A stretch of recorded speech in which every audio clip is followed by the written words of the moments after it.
Will you please bow your heads and let us pray together?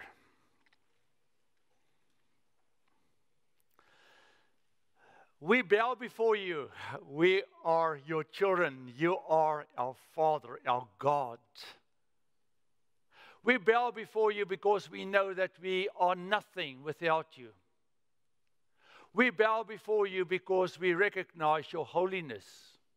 We bow before you because you are God. And we have a God that we worship and follow and believe in.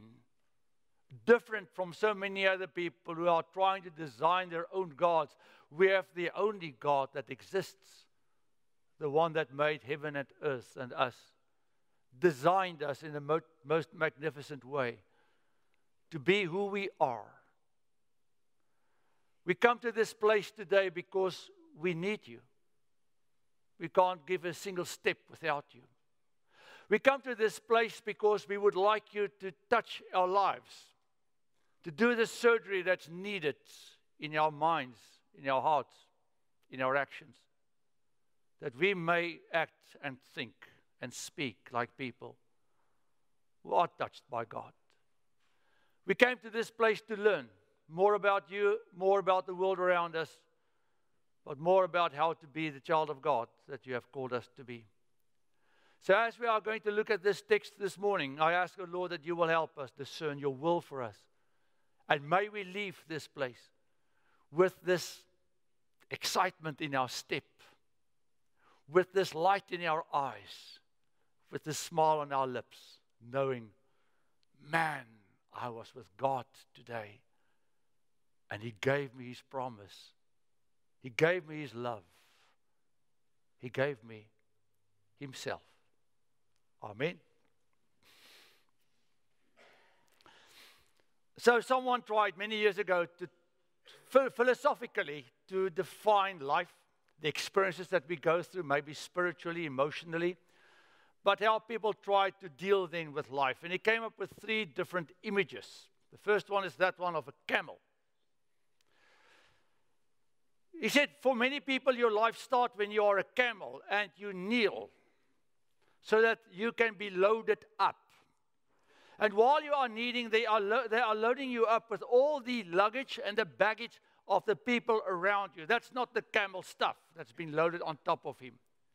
All the expectations that you hear when you start to grow up of the people around you, your educators, your peers, maybe even the church, your parents, the society that you live in, they all load on you what they think you should be and what you should carry through life while you are on your knees. Then after they've loaded everything on you that they think you should have, then you get up and then you start with your journey. But your journey takes you into the desert because that's where a camel normally operates. But as you are traveling into this desert, you soon discover that you're actually alone.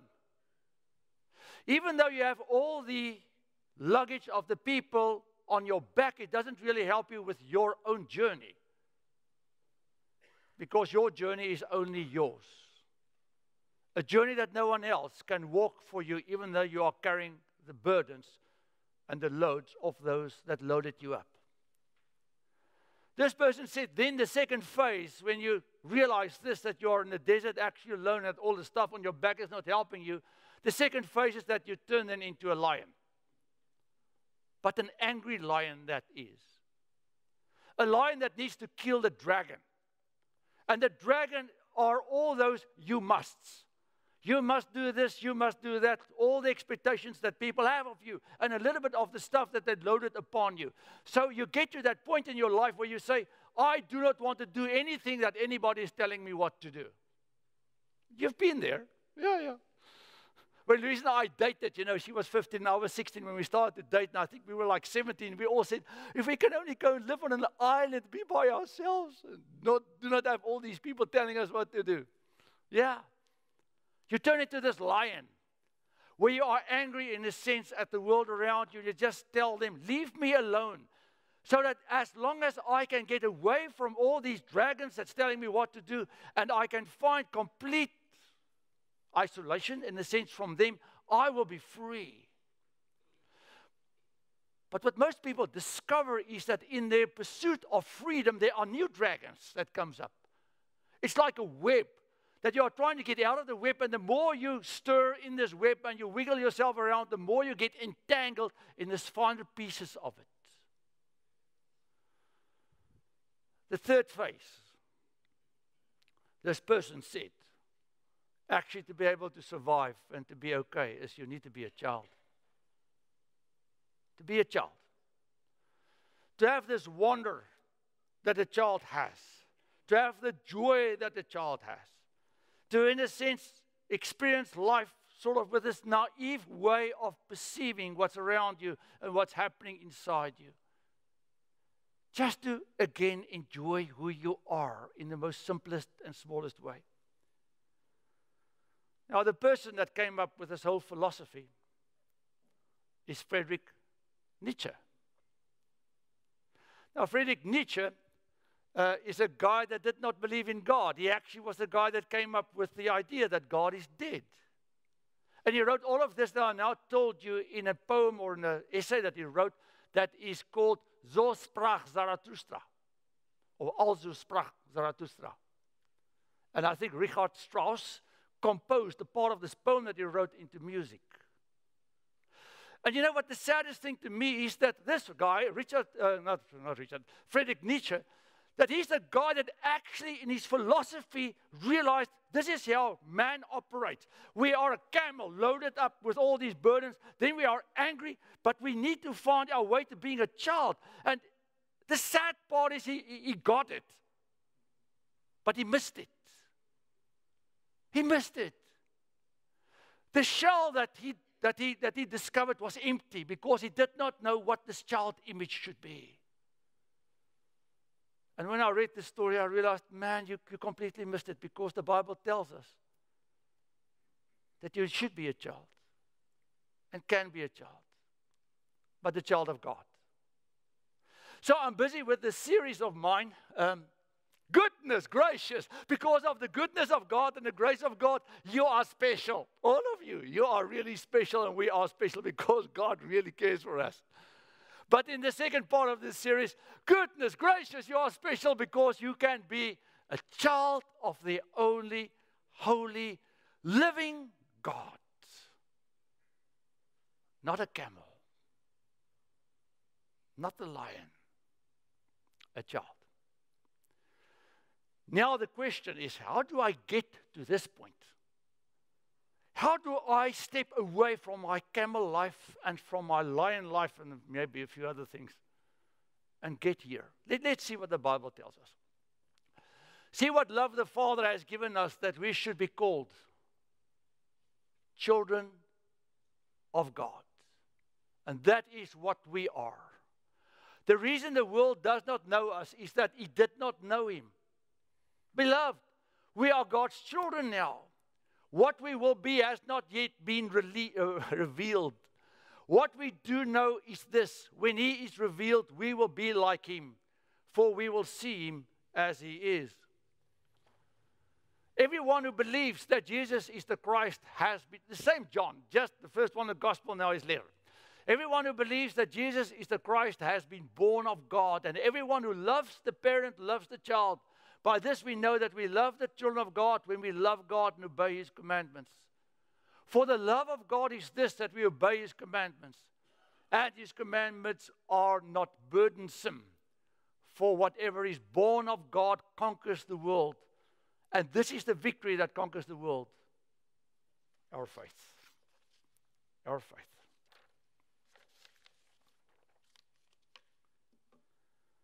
So somebody asked me once, so what would you say is the main message of the Bible? I told him one word: God. The whole Bible has got one story to tell. And that's to tell us that there's a God. That God is real.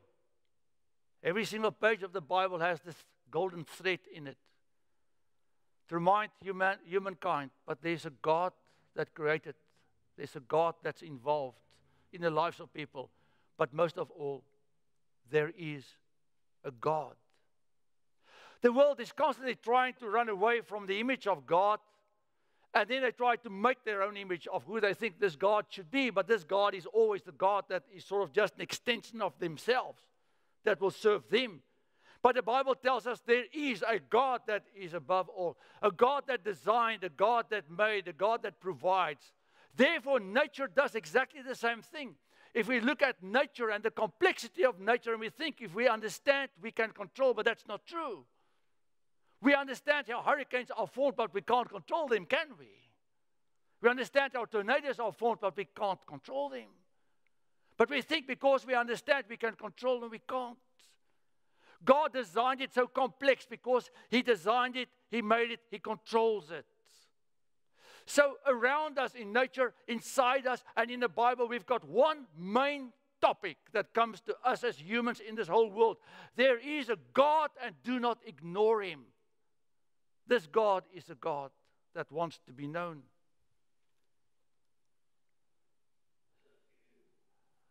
But this God is also a waiting God. In Luke chapter 15, you will find the story of the prodigal son, the son that walked away and that ended up with the hogs. And while he was sitting there, he discovered, but I should go back home. And he thought, my dad is not really going to like me anymore because I took my inheritance. I wasted it all away on money, drugs, and women. I ended up in the pits, and now I'm going to go back to my dad. But the Bible tells us as he was approaching his dad was looking for him because he was waiting for him to come home. And the Bible says in Luke 15, God saw him, or the dad saw him in the distance already because he was waiting for him to come. In Genesis chapter 3, you will find that Adam and Eve committed sin. And then they went and they hid from God, because the moment when you commit sin, you feel that you are naked. You can't stand in front of God because you're such an idiot. So what do? You go and hide around the bush. I hope that God will just not think of you anymore, but you find a God that comes pursuing two people that are hiding from Him, and He asks them, where are you? That's the God of the Bible. That's the God of the Bible that's coming to all of us on a daily basis, and He's asking, where are you? You are my child. I made you to be my child, and I want you to come back. I want you to be with me. I want to give you the fattened calf, and I want to give you the ring that you may know that you are owned by me. So we do not have a distant God that's just there in the heavens staring down on us, but we've got actually a God that comes and invites and says, come take back your inheritance. Receive your status and your position in my presence. And how does this God call us? In Hebrews chapter 1, it says, long ago God spoke to our ancestors in many various ways by the prophets, but in these last days He has spoken to us by His Son, whom He appointed heir of all things, through whom He also created the world. How loud must God yell for us to hear? How much will a parent do to get their child back? You know, I do not watch that much TV. But a while ago, I had to watch this show because it was connected to something else that I watched. This Chicago PD thing. Yeah. But there was another show I had to watch before this. And the show had to do with a woman's child that went missing. Have you ever lost your child? Louise and I have. We were at this huge festival in Durban in South Africa. There were thousands of people. Ferdinand was like this big. And Annie was in a stroller. And he was there, and I was looking away and doing something, and when I turned around, nothing. Emptiness. Do you know what happens with you in that moment? Your heart stops. We were surrounded by probably 15 different cultures of people. There were Zulus, there were Pedis, there were Vendas, there were a lot of other people, because South Africa is a multicultural country. And there are certain problematic issues sometimes when a child disappears. So I remember, I just looked at a woman that looked very kind. She was working behind the counter. I said, this one is now yours. That was Henri. And I said, Louise, we need to find this thing. He's gone.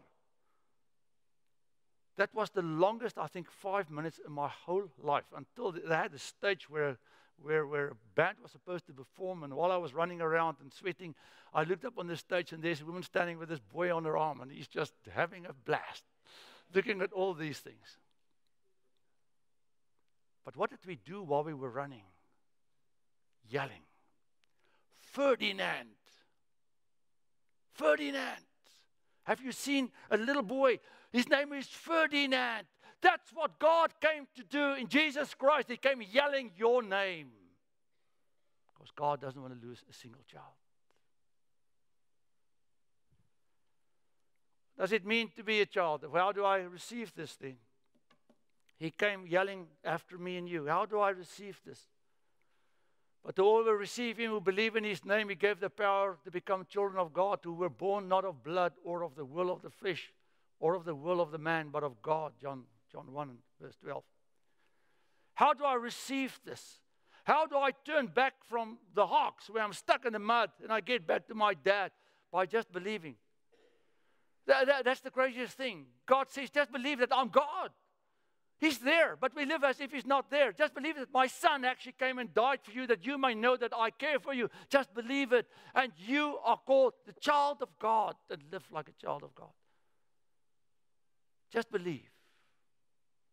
Not that I only am, but that I am someone in your life. Then, child. A child. Somebody's phone is ringing.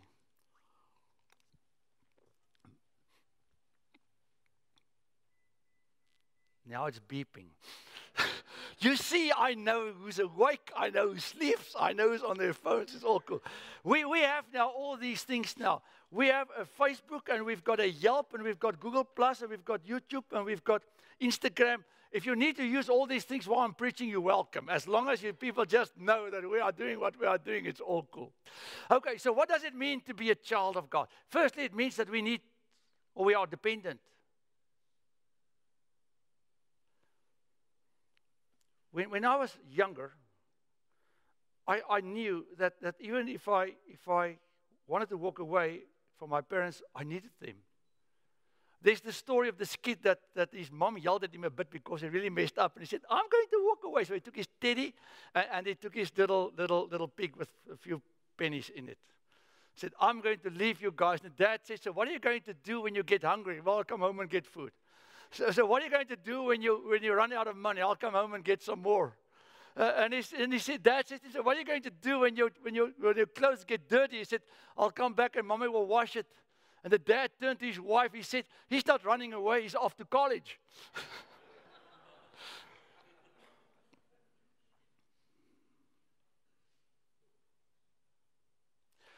As we grow older, we think we become independent from our parents, but we also think we become independent of God. And that's the problem. Spiritually, we are always children.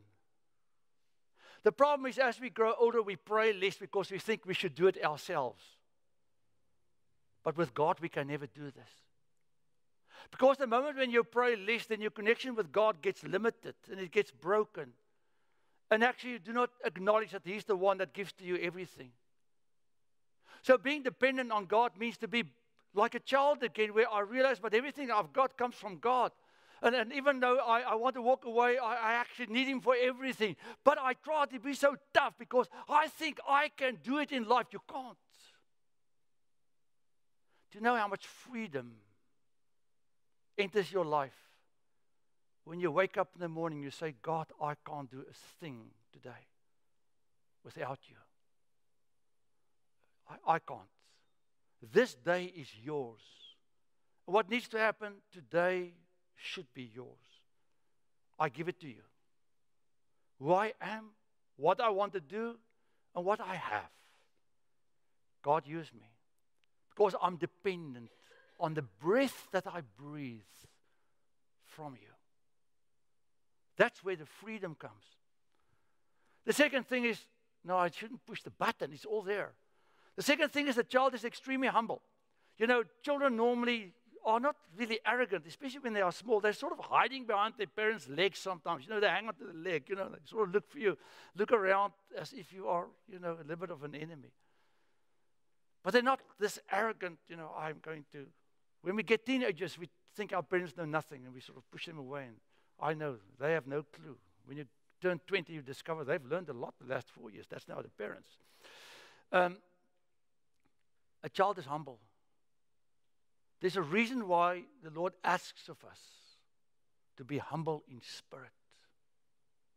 Humble in spirit means that you and I have the confidence that I'm a child of God, but I am connected to God, and God is the one. I can never take the place of God. I can never take the place of my parent. My parent will always be my parent. I'm always the child. But some people at some point act like gods. They crush the lives of people around them. They destroy the lives of people around them because they think they've got that right. That's God's right, how He deals with people. It's not ours. Humble means, God, you do what needs to happen. I will just follow. The third thing is, children are supposed to be quite obedient. That's how it's supposed to be. Where a child is supposed to listen to what the parents say, because why? Yesterday, my wife and I were in the Ocala Forest area, and we were with people, and then we went to another place, whatever. So there was a young woman sitting there, and she's now, how old is she? 18. Like this one, that just turned 18 today. Yeah, congratulations. And she was talking about her life a little bit, and at some point she was saying something, and I looked her in the eye. I said, you know what? She said, what? I said, there's no one in this world that loves you enough to give you the correct advice than your parents. Not your peers, not educators in the school, not even your Sunday school teacher loves you as much as these two people love you, to always give you the right and correct advice. No one loves you as much as this, except God. So when I open my Bible, I see a God that loves me more than anyone else in this world, and God has one purpose with your life and with my life, and that's to protect us. God has one purpose with you and me, and that's to be okay with who we are. So if I ignore what God is telling me, I'm actually saying to Him, I think I know better, and then my chances of getting into trouble is so good. Because God is the one that knows. But for some reason, I think I'm this teenager. I rebel against Him. God, no, you're part of the dragons. I want to be the lion. A child. Child easily forgive. Isn't that so true? Children so small, you can be upset with them. They come and sit on your lap. They can have an argument. The parents are still upset with each other because the children argued and they are already playing together again. Isn't that true? But we have this hardcore anger in our hearts. She said that. He did this. I will never forgive them. And because you hope for their death, you are drinking the poison. And your heart turns bitter and sad. And the people and the person that you are so angry with sometimes don't even think about you. And you are lying awake at night with this bitterness. Be like a child. Let it go. Let it go. There's a song like that, I think. Filled with wonder. Filled with wonder. Oh man. Isn't that part of the sadness of life? I just think, my personal view is that people that lived very basically in the old days, that had a fire and they looked up at the sky at night and they sort of were dependent on rain to be able to eat, and they would wander down to the river to get water. That's very basic and simple, but I think their lives were filled with wonder. On your way to the river, you may see a butterfly, you may see something else, and you will be amazed at the beauty of nature. And the only thing we see is a white screen or a black screen with letters on it or pictures on it or Facebook on it, all these Yelps. And what do we have on it? We have all these things on it. All these wonderful things that helps us to connect with one another, but not with God anymore. When's the last time that you sat completely still for an hour without your phone or anything in your hand and looked at the ocean or at the tree or the forest or at the bird or at the worm or an ant? One day I was really bored, and I was in South Africa, and I was walking in the field, and I sat down and I saw this small ant hill. And I sat there, and after 30 minutes, I was still staring at the anthill because I was amazed at how they were building this thing and what the ants were doing. And I was struck with wonder, how they knew what to do. Every year, October, thousands of birds find their way to this corner. I don't know why. They end up here. Some of them sit on the steeple, some on the roof. So Wednesday evenings when I walk the Bible to the program we have, I always see these birds. They are here for 2 to 3 or 4 weeks. And they talk, they do all this stuff. Then they fly a bit and they land again. And then next Wednesday they are here again. Well, they are here Monday through Friday, but I'm here on Wednesday evenings, right? So I see these birds, and I'm amazed. I drive up, they are not there. They are not there. They are here. Every year, for 15 years I've been here. I've seen these birds. And one day they're gone. Who makes the decision? Who is the first bird that says, okay, guys, let's go? I do not know. But there's one guy that, let's go. And then they follow him. And I'm always sort of in wonder if I look at these birds and I say, how the heck do you know when to go? Because I think they would go now because it's getting colder, but they're still stuck on the wire. God gave us an amazing creation to fill us with wonder. Because as you discover the wonder of this creation, you will discover joy again in your heart and peace. There's nothing, I think, that can supply so much joy and peace as God's gift of recreation and creation and entertainment.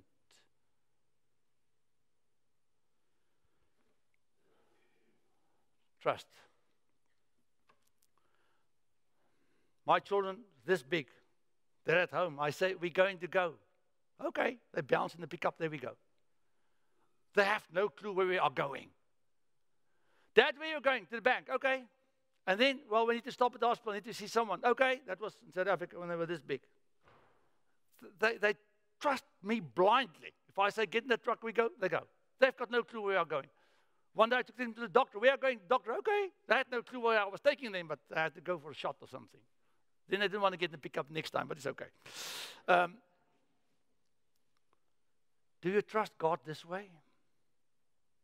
A few times I had my children with me, and I had to take them somewhere, but then I received a call, and I had to go to hospital and whatever, and the day got longer and longer and longer. And I knew they wanted to go home because they were tired, but there was a crisis I had to deal with. So I bought them an ice cream, and the car was full of ice cream, but it's okay. But I knew we were not done yet with this thing that had to be resolved, and I couldn't get back home, and I couldn't get rid of them, really. Not that I didn't want to, but... And sometimes God takes us on a journey that gets complicated for us in His truck. It gets hot, I get thirsty, I get upset. I want to be there, and God's taking me there, and I'm like, God says, okay, I'll give you something. I'm not done with my business yet, but you need to follow me. Just stay with me. You can't run away. Hang in there. I'm doing my work. God is using you to do His work. You're not always sitting next to Him, but sometimes He actually also uses you. And God, He has this unchanging love for us.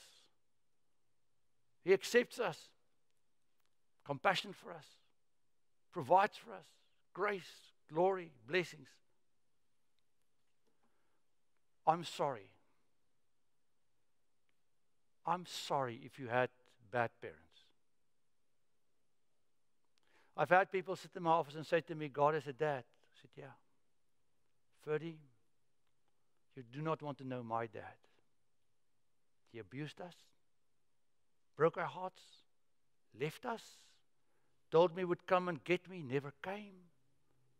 God, a dad I can trust. My own dad, I could never trust. I'm sorry if you had parents that didn't live up to what a parent should live up to. But there is a parent that is the ultimate parent, and that's God. The one that will be there if you ask Him to be there. The one that will provide. The one that will bless. The one that will share with you His glory. The one that will, in every sense, love you and be there for you. My final slide. At some point, the Lord looked at the people that were standing there. Did you know what He said to them? My burdens are light. My yoke is easy. He saw people burdened like camels, carrying the burdens and the expectations and the nonsense that so many people stack upon you. And you think you must carry all of those and you'll be okay. The Lord saw a few people that were angry. They were angry at God. They were angry at life. They were angry at everything, their parents. And God knows well that's not the way that you can get through life, by being an angry lion. Christ looked at them and He said, come sit on my lap. Come sit on my lap. All I ask of you, be my child. Be my child. Amen.